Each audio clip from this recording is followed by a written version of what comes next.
ભરોસો હોય ત્યાં સુધી ખોટી વાતો પણ સાચી લાગે છે, પણ જ્યારે ભરોસો તૂટી જાય ત્યારે સાચી વાતો પણ ખોટી લાગે છે. કઈ કાયમ રહેતું નથી, પરંતુ ઓછામાં ઓછું આપણને આ યાદો મળી જાય છે. જે આપણું નથી એને ખોવાની બીક જ્યારે વધારે લાગે ત્યારે સમજી લેવું કે સંબંધ સ્વાર્થનો નહીં પરંતુ અટકનો નેહનો છે.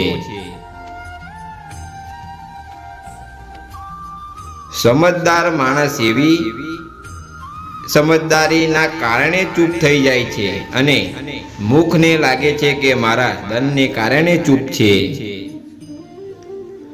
સત્ય સૂરજ જેવું હોય છે, એક થોડીક વાર સંતાઈ તો શકે છે પણ એ રહે છે હંમેશા માટે. કોણે કહ્યું કે નસીબ વિના કામ બધા આવડે પડે?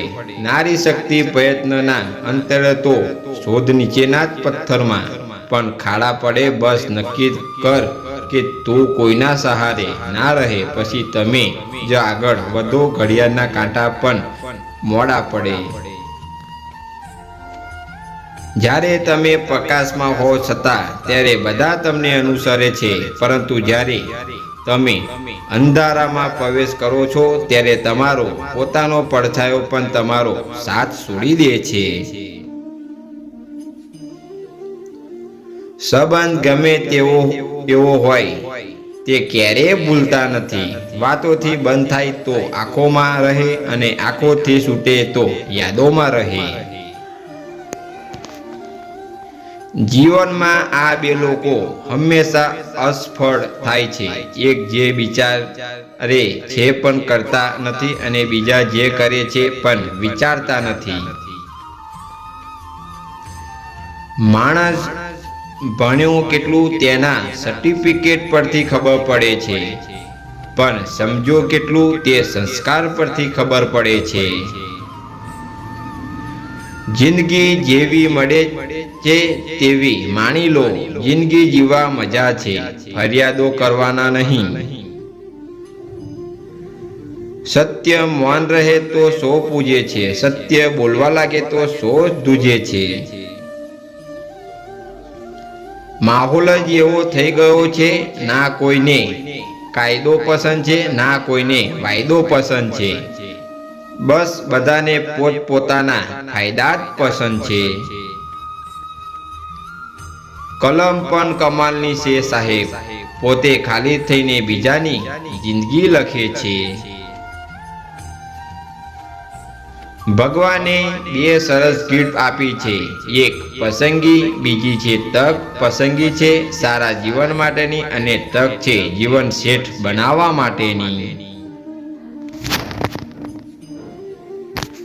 અમુક લોકો સમય અંકિત હારથી નથી, બસ થાકી જાય છે. ક્યારેક મુશ્કેલીઓથી, ક્યારેક જવાબદારીથી, તો ક્યારેક પોતાનાથી. પાણીની માટલી, દવાની બાટલી અને તૂટેલી ખાટલી, છેલ્લી સંપત્તિ આટલી, તો શા માટે હાય હાય આટલી?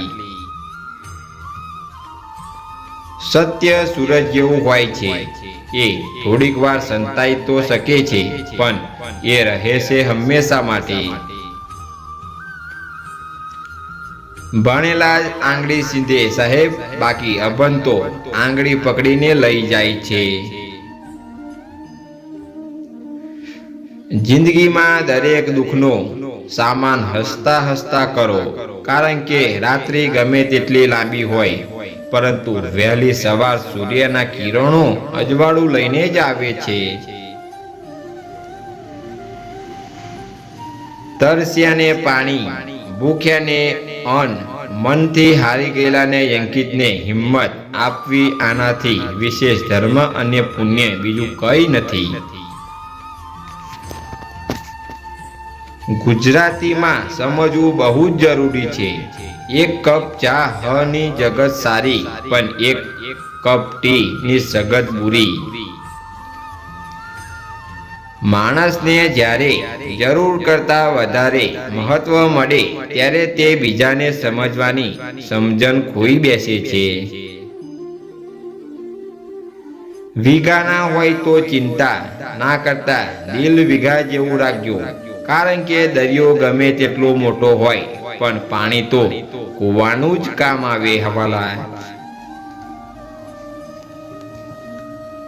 સમજદાર માણસ એની સમજદારી ના કારણે ચૂપ થઈ જાય છે અને મુખને લાગે છે કે મારા ડરને કારણે ચૂપ છે.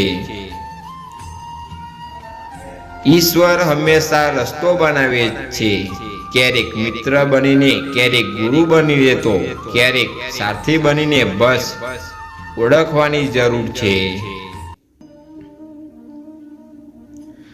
દુઃખની નદી પાર કરવાનો ડર લાગતો હોય ને, તો સુખના સાગરમાં તરવાની ક્યારેય આશા રાખવી નહીં.